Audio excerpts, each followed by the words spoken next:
قال المؤلف رحمه الله تعالى: الحديث 23 عن أبي مالك الحارث بن عاصم الأشعري رضي الله عنه قال: قال رسول الله صلى الله عليه وسلم: الطهور شطر الإيمان، والحمد لله تملأ الميزان، وسبحان الله والحمد لله تملأان أو تملأ ما بين السماوات والأرض، والصلاة نور، والصدقة برهان، والصبر ضياء، والقرآن حجة لك أو عليك، كل الناس يغدو فبائع نفسه فمعتقها أو موبقها. رواه مسلم. احسنت. ابو مالک اشعری جن کا نام حارث بن عاصم تھا اور یہ یمن کے صحابی تھے اور یمنی صحابہ کے ساتھ آئے تھے اور اسلام قبول کیا تھا، یہ اس حدیث کے راوی ہیں۔ فرماتے ہیں کہ رسول اللہ صلی اللہ علیہ وسلم نے ارشاد فرمایا: الطہور شطر الایمان، طہور یعنی پاکیزگی آدھا ایمان ہے۔ پاک رہنا اور پاک ہو کر رہنا یہ آدھا ایمان ہے۔ طہارت یعنی طہارت کو آدھا ایمان کہا گیا ہے۔ بعض لوگ ترجمہ کرتے ہیں صفائی نصف ایمان ہے، یہ اس کا ترجمہ نہیں بنتا۔ صفائی اور شے ہے اور طہارت اور شے ہے۔ تو طہارت یعنی وضو بھی طہارت کا ایک ذریعہ ہے۔ غسل بعض اوقات ایک انسان کو یعنی حدث لاحق ہوتا ہے، حدث اصغر، بے وضو ہونا، یہ حدث اکبر جنابت کا عارضہ۔ تو غسل کرنا یہ طہارت ہے اور وضو کرنا یہ طہارت ہے۔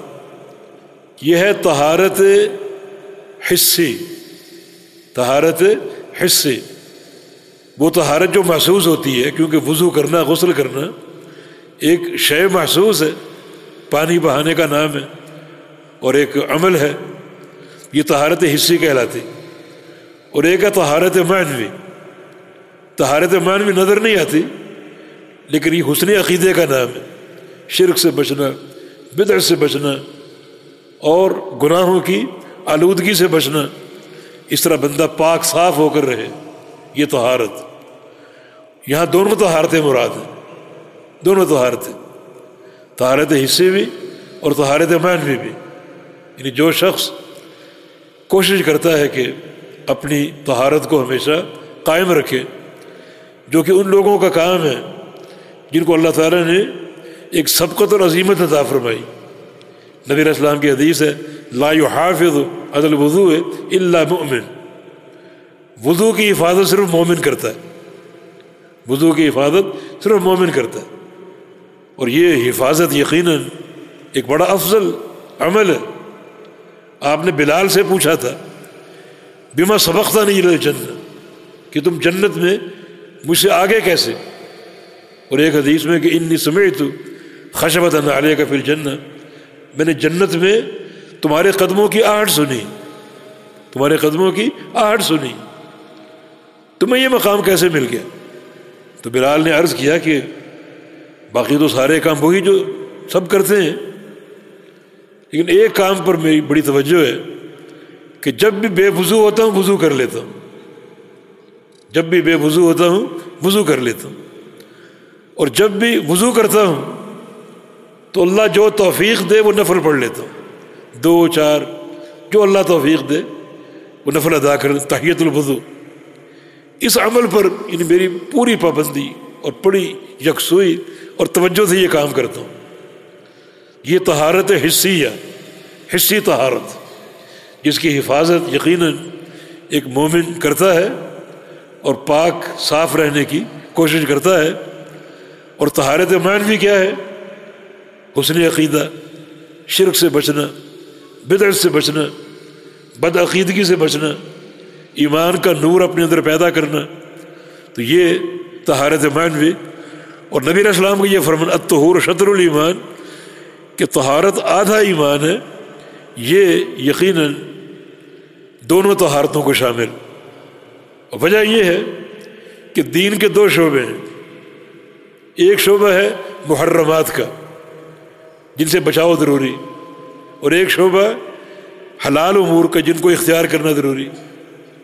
جب طہارت معنوی آپ نے اپنا لی، محرمات سے بچ گئے، شرک سے بچ گئے، بدعت سے بچ گئے اور گناہوں کی آلودگی سے اپنے آپ کو بچائے رکھا، تو یہ ایک شعبہ آپ کا پورا ہو گیا، محرمات سے اجتناب کا، یعنی آدھا دین ہو گیا۔ اور باقی آدھا دین حلال امور کو اختیار کرنے کا، واجبات کو اپنانے کا، نماز ہے، روزہ ہے، حج عمرہ اور زکوٰۃ وغیرہ، تو باقی آدھا دین باقی بچا۔ تو اس طرح یہ آدھا دین ہے یہ طہارت، تطہر۔ تو طہر یا تو حصی ہے یا معنوی، اور یہ حدیث دونوں طہارتوں کو شامل۔ والحمدللہ تملأ المیزان، الحمدللہ اللہ کے میزان کو بھر دے گا۔ الحمدللہ یہ کلمہ کیا معنی؟ اللہ تعالیٰ کے لیے ہر قسم کی حمد ہے، ہر قسم کی حمد اللہ تعالیٰ کے لیے ہے۔ یہ کلمہ اللہ کے میزان کو بھر دے گا۔ اللہ کے میزان سے کیا مراد ہے؟ وہ ترازو جو قیامت کے دن گاڑا جائے گا، وہ تیار ہو چکا ہے، اس کو لایا جائے گا قیامت کے دن، نصب کیا جائے گا، اس کے دو پلڑے ہوں گے، ایک میں نیکیاں ڈالی جائیں گی، دوسرے میں گناہ، اور گناہوں اور نیکیوں کو تولا جائے گا۔ اور یہ ایک ہی عمل نیکیوں کے پورے پلڑے کو بھر سکتا ہے۔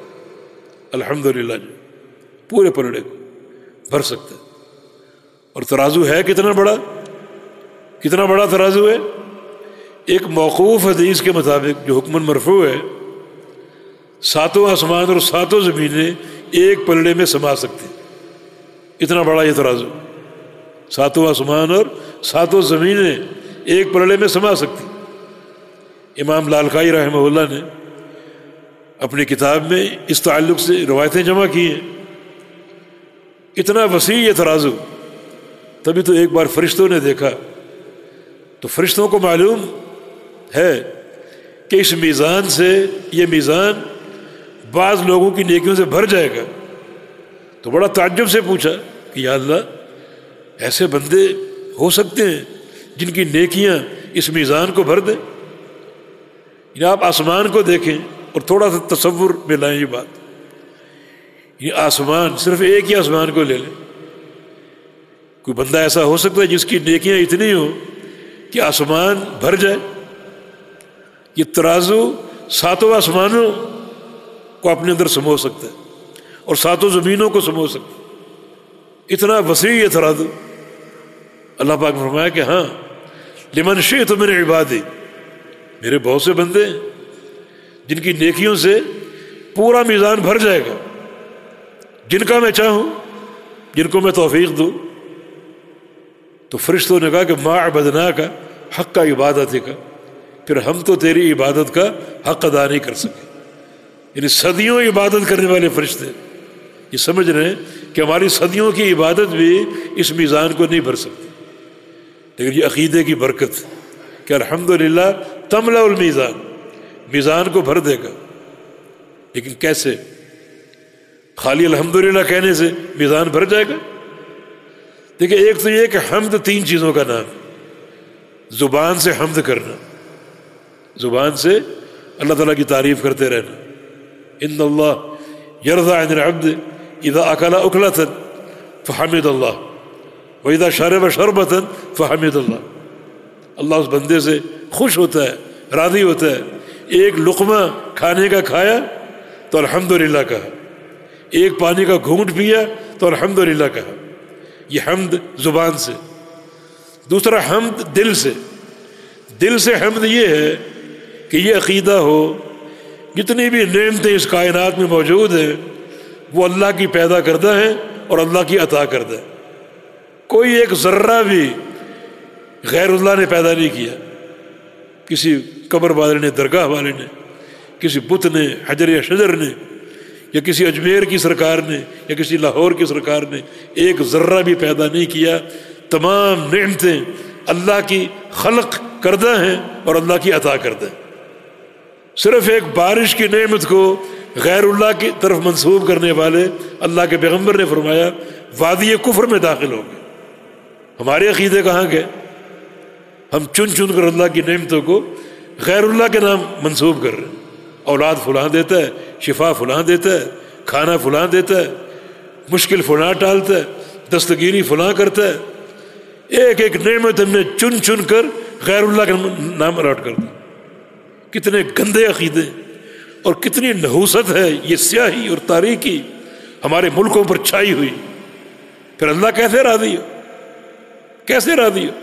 اور اس قماش کے لوگ یہ کہتے ہیں کہ ہم حق پر ہیں اور ہماری تعداد 90% ہے۔ اللہ کے بندو، جس ملک میں 90% حق والے ہوں اس ملک پر تو آسمان سے سونا برسنا چاہیے۔ پھر یہ نحوستیں کہاں سے آ گئی؟ یہ فتنے، یہ فسادات، ہر بچہ لاکھوں روپے کا مخروض پیدا ہو رہا ہے، یہ کہاں سے آ گیا سب؟ یہ تو الحمدللہ اس منہج کو پہچانو۔ یہ خالی کلمہ دہرانا نہیں ہے، تلفظ کا نام نہیں ہے، حمد، ہر قسم کی حمد اللہ کے لیے۔ کیا معنی ہے اس کا؟ اس کا معنی یہ ہے کہ اللہ تعالیٰ ہی ہر حمد کا مستحق ہے۔ کیوں؟ اس لیے کہ اللہ تعالیٰ ہی کے لیے ہر طرح کا کمال ہے، اپنی ذات میں، اپنی صفات میں، اپنے سارے افعال میں وہ اکیلا ہے اور اس کو کمال حاصل، وحدہ لا شریک لہ، اور اس کو کمال حاصل ہے، اس لیے وہ ہر قسم کی حمد کا مستحق ہے۔ کسی دوسرے کو شریک کرو گے، اس کمال میں شامل کرو گے تو حمد کو بھی تقسیم کرنا پڑے گا۔ بس اللہ تعالیٰ عالم الغیب ہے اور وہ اکیلا عالم الغیب ہے، اور عالم الغیب ہونے کے لحاظ سے اس کو کمال حاصل۔ اب اگر کہو کہ فلاں ولی بھی غیب جانتا ہے، فلاں نبی بھی غیب جانتا ہے، تو اللہ کی صفت کو تقسیم کر دیا، صفت کو تقسیم کر دیا۔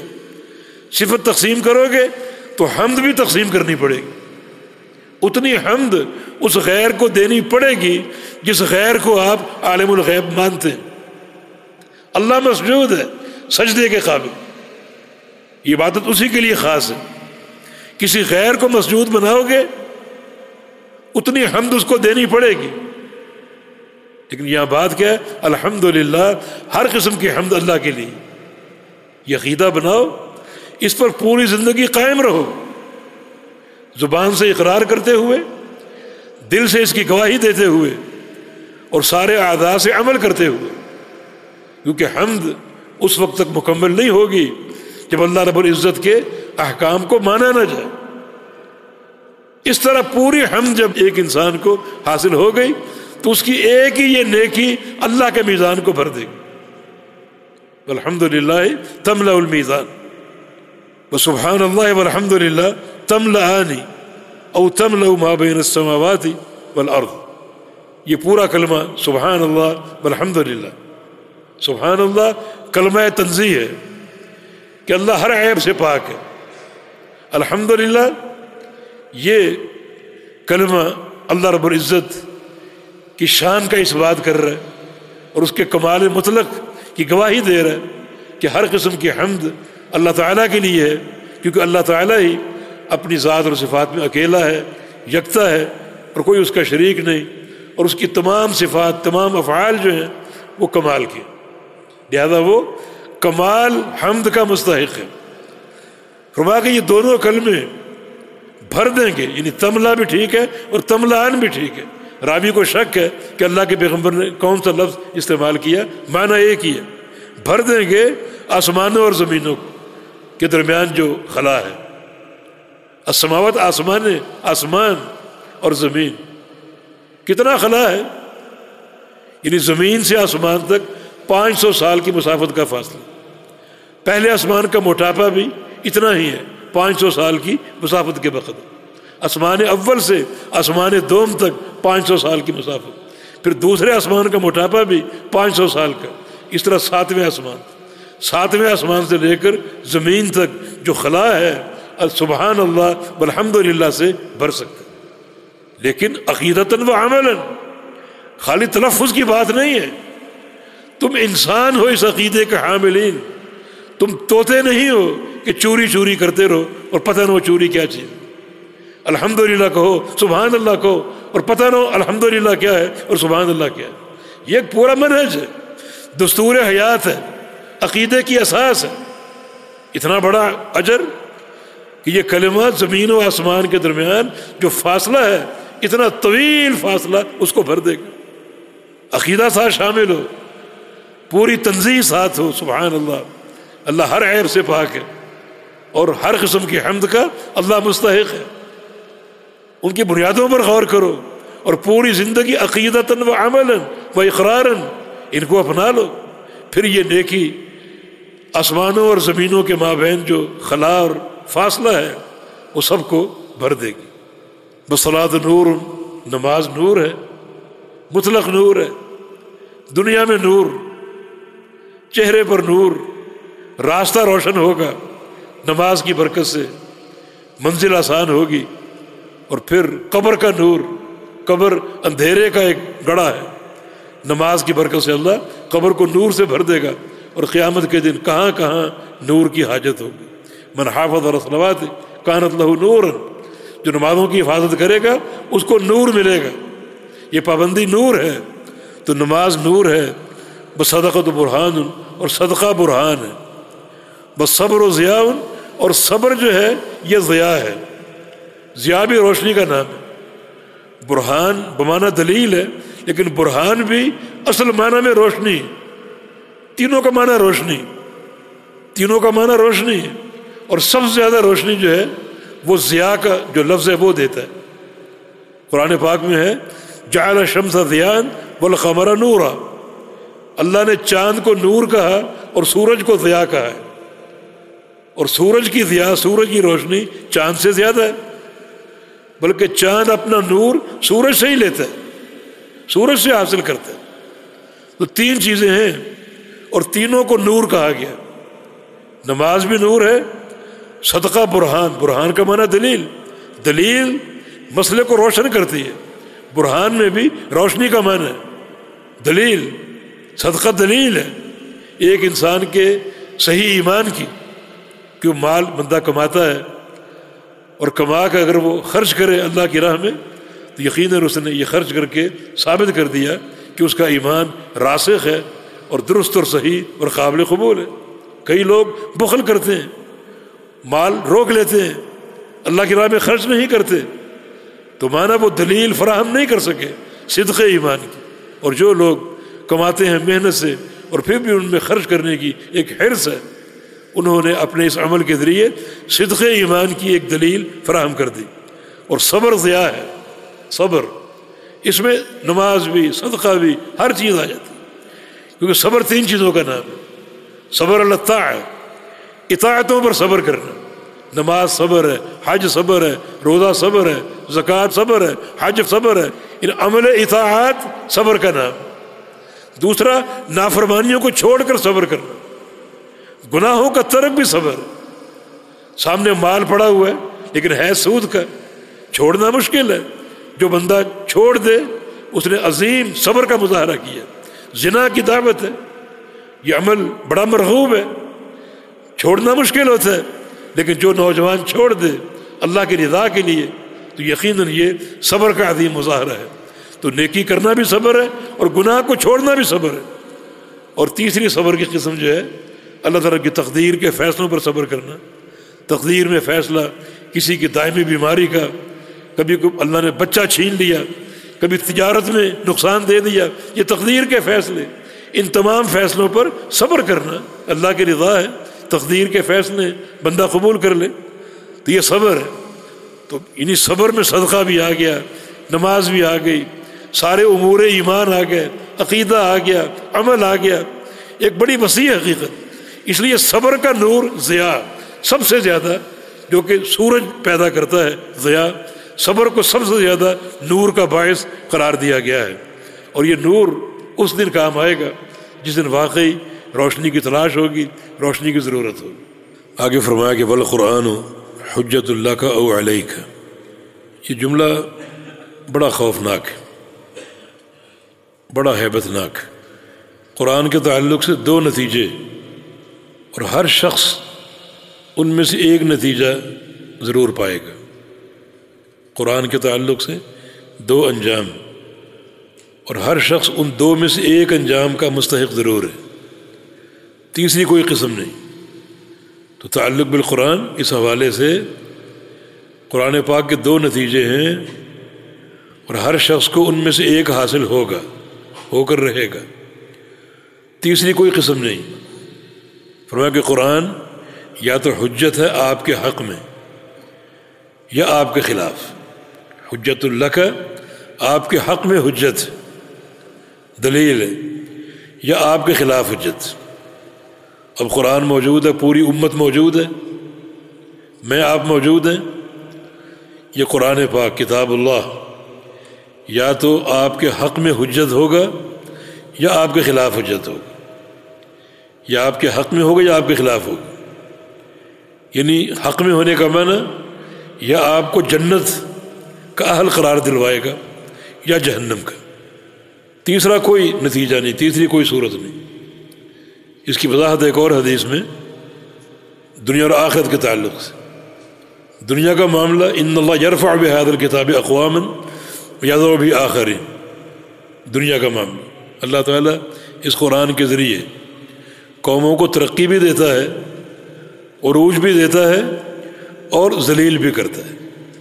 جن کا تعلق کتاب اللہ سے گہرا ہو، مضبوط ہو، جو قرآن پاک کی حدود کے محافظ ہوں، اوامر کو قبول کرنے والے ہوں اور صحیح تعلق استوار کرنے والے ہوں، ان کے لیے ترقی اور عروج ہے۔ اور جو قرآن کو پس پش ڈال دیں اور اس کا اہتمام نہ کریں، نہ پڑھنے کی ضرورت، نہ عمل کرنے کی ضرورت، نہ فہم اور تدبر کی ضرورت، تو پھر یہ قرآن ان لوگوں کی ذلت کا باعث ہوگا، شکست و ریخت کا باعث ہوگا۔ یہ دنیا کے دو نتیجے قرآن کے تعلق سے لا محالہ حاصل ہوں گے، کسی کو ترقی ملے گی اور کسی کو ذلت اور پستی ملے گی۔ اور جہاں تک قیامت کا تعلق ہے تو قرآن کے یہی دو نتیجے قیامت کے دن میں ظاہر ہوں گے۔ رسول اللہ صلی اللہ علیہ وسلم کا فرمان ہے من جعل القرآن امامہ یقودہ الی الجنہ، من جعل القرآن امامہ یقودہ الی الجنہ ومن جعل القرآن خلفہ یسوقہ الی النار۔ جو شخص قرآن کو آگے رکھے گا اور خود پیچھے ہوگا، پیچھے پیچھے چلے گا، مانا پوری طرح قرآن اپنے اوپر نافذ کیا، قرآن آگے آگے، خود پیچھے پیچھے، اپنی خواہشات کو، پسند و ناپسند کو قرآن کے تابع کر دیا، قرآن کے سامنے جھکا دیا، یہ قرآن اس کی قیادت کرے گا جنت کے داخلے تک، ساتھ دے گا اس کا۔ اقرأ القرآن فإنه یأتی یوم القیامہ شفیعا لأصحابہ، قرآن پڑھا کرو، یہ قیامت کے دن اپنے پڑھنے والوں کی سفارش کرے گا۔ یہ پہلا نتیجہ۔ دوسرا انجام کیا ہے؟ ومن جعل القرآن خلفہ، جو قرآن کو پیچھے ڈال لے، اپنے آپ کو آگے کر لیا، قرآن کو پیچھے کر لیا، یسوقہ الی النار، یہ قرآن اس کو ہانکے گا، ہانکتا ہوا جہنم میں ڈال دے گا، ہانکتا ہوا اس کو لے جائے گا، وہ جہنم میں پھینک دے گا۔ تو وہی بات، بالقرآن حجت لک او علیک، آپ کے حق میں حجت ہو سکتی یہ کتاب اللہ یا آپ کے خلاف، تیسری کوئی صورت نہیں۔ اب یہ ایک آئینہ ہر شخص کو دکھا دیا گیا، ہر شخص دیکھے قرآن موجود ہے، ہم بھی موجود ہیں، اپنے تعلق بالقرآن کو چیک کریں، اس آئینے میں اپنا منہ دیکھیں، ہم کہاں نظر آ رہے ہیں، کہاں فٹ ہو رہے ہیں۔ تو جو قرآن پڑھے گا، اس کے حقوق ادا کرے گا، فہم اور تدبر، عمل اور اس کی حدود پر ٹھہرنا اور صبر کرنا وغیرہ وغیرہ، یہ قرآن اس کے لیے حجت بن جائے گا اور جنت کے داخلے کا باعث ہو جائے گا۔ اور جو قرآن کو پس پش ڈال دیا، کوئی تعلق ہی نہیں، کوئی اہتمام ہی نہیں، کبھی کبھی نکالنا ہے ورنہ جزدان میں سجا کر اوپر رکھ دو، یہ اس کا تقدس، کبھی کبھی اتارو، کبھی اٹھانا پڑے سر پہ، قسم کھانی پڑے۔ یہ بہو بیٹی کو رخصت کرنا ہے تو قرآن کے سائے میں رخصت کرو، یہ کون سا تعلق ہے؟ تو یہ جملہ بڑا ہیبت ناک ہے، ہر شخص کو غور کی دعوت دیتا ہے۔ اور دوسرا جملہ اس سے بھی خطرناک ہے، فرمایا کل الناس یغدو فبائع نفسہ فمعتقها او موبقها، کل الناس تمام لوگ، ہر شخص، یغدو صبح کو گھر سے نکلتا ہے، غدا یغدو غدوًا، صبح کو گھر سے نکلنا. ایک راح یا روح، شام کو نکلنا یا لوٹنا. روح نبی علیہ السلام کی حدیث ہے، غدوۃ اور روحۃ فی سبیل اللہ خیر من الدنیا وما فیہا. صبح نکلنا گھر سے یا شام کو نکلنا جہاد فی سبیل اللہ کے لیے پوری دنیا وما فیہا سے بہتر. تو غدوہ کا معنی صبح کو گھر سے نکلنا. فرمایا کہ تمام لوگ صبح گھر سے نکلتے ہیں، فبائع نفسہ، اور اپنے نفس کو بیچتے ہیں، اپنے نفس کو بیچتے ہیں. اور وہ بیچنا اس کی دو قیمتیں ہیں، دو میں سے ایک قیمت ان کو حاصل ہوتی ہے. فمعتقها، یا تو اس طرح بیچتے ہیں کہ یہ نفس جہنم سے آزاد کروا لیتے ہیں، اور موبقها، یا اس طرح بیچتے ہیں کہ اس نفس کو جہنم میں پھینکوا کر برباد کر لیتے ہیں اور تباہ کر لیتے ہیں. روزانہ اس کا کیا معنی ہے؟ یعنی ہر شخص صبح گھر سے نکلتا ہے. یہ ایک استعارہ سمجھ لیجئے. عام طور پہ لوگ صبح گھر سے نکلتے ہیں اپنے کاروبار کے لیے یا اپنی ملازمت اور کام کاج کے لیے. کچھ لوگ نہیں بھی نکلتے، گھر میں رہتے. تو حدیث کا اطلاق ان پر بھی ہے، گھر سے نکلیں یا نہ نکلیں. یعنی عام طور پہ لوگ نکلتے ہیں، اکثریت گھروں سے نکلتی، کچھ نہیں بھی نکلتے، وہ بھی اس میں داخل. معنی یہ کریں کہ لوگ صبح کرتے ہیں اور پورا دن گزارتے ہیں، رات تک کام کاج، کسی سے ملنا، کیا کیا کیا نہیں کیا، کیا کھایا کیا پیا، کس سے ملاقات کی کس سے نہیں کی، یہ سارے کام دن بھر انجام دیتے ہیں. اور جب دن ختم ہوتا ہے تو دو میں سے ایک نتیجہ ضرور ان پر مرتب ہو چکا ہوتا ہے. یا تو اس دن وہ جنتی بن کر گھر لوٹتے، یا اس دن وہ جہنمی بن کر گھر لوٹتے. یہ سارے دن کے عمل، یہ نفس کو بیچنا ہے، نفس کو فروخت کرنا ہے. وہ قیمت آپ کی مرضی، جو چاہے آپ لگائیں یا لگوائیں اپنے نفس کی. چاہے اس کو بیچیں اعمال صالحہ کے عوض، نمازیں ادا ہو رہی ہیں، اللہ کا ذکر ہو رہا ہے، قرآن کی تلاوت ہو رہی ہے، صالحین سے ملاقاتیں ہو رہی ہیں، کسب حلال پر توجہ ہے، یا اپنے آپ کو یہ قیمت آپ وصول کر رہے ہیں. تو شام تک یہ سارے معمول جاری ہیں. تو کیا ہوگا؟ معتقها، شام ہوئی تو اپنے آپ کو بیچ چکا ہے اس طرح کہ اس نفس کو جہنم سے آزاد کروا چکے اور جنتی بن چکے. اور یا پھر آپ کا دن گزرتا ہے برے اعمال میں، شراب نوشی، زنا کاری، جھوٹ بولنا، غیبتیں کرنا، کسب حرام، نہ نماز نہ روزہ، کوئی توجہ نہیں، یہ قیمتیں وصول کر رہے ہیں. جب شام ہوتی ہے تو اس نفس کو آپ نے بیچا جہنم میں، اس نفس کو گرا کر جہنم کے بدلے، جہنم کے عذاب کے بدلے. یہ دو نتیجے ہر روز ہر انسان پر مرتب ہوتے ہیں. تو اپنا محاسبہ نہیں کرنا چاہیے کہ آج کا دن کیسا گزرا، اگلا دن کیسا ہونا چاہیے.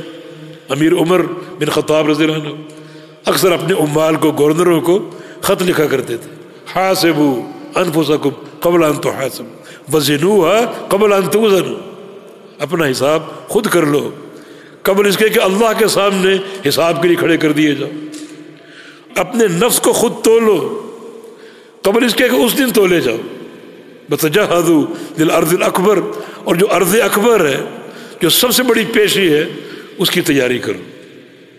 اکثر اپنے عمال کو جب خط لکھتے یہ 2-3 جملے بھی لکھوایا کرتے تھے. تو یہ جملہ ہمیشہ مد نظر رکھو. ہر انسان کی روز کی داستان ہے، یہ روز کا معمول ہے کہ تم روز کیا کما کے لوٹتے ہو. تو ہر شخص صبح کرتا ہے اور شام تک عمل کرتا ہے. عمل کی 2 صورتیں، کچھ لوگ عمل صالح کرتے ہیں اور نیکیوں پر توجہ دیتے ہیں، منہج کی پہچان رکھتے ہیں. یہ لوگ اپنے نفس کو جہنم سے آزاد کرانے میں کامیاب ہو جاتے ہیں. اب اگلے روز دیکھا جائے گا.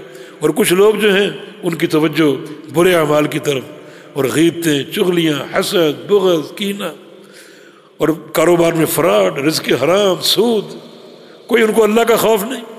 تو اپنے آپ کو بیچتے ہیں جہنم کی آگ کے عوض. یہ 2 نتیجے روزانہ ہر شخص پر مرتب ہوتے ہیں اور قائم ہوتے ہیں. ضرورت ہے روزانہ اس پر غور کرو، روزانہ سوچو کہ آج ہم نے کس قیمت کے عوض اپنے آپ کو بیچا اور کیا پایا اور کیا کھویا۔ اللہ پاک محاسبے کی ہمیں توفیق عطا فرمائے۔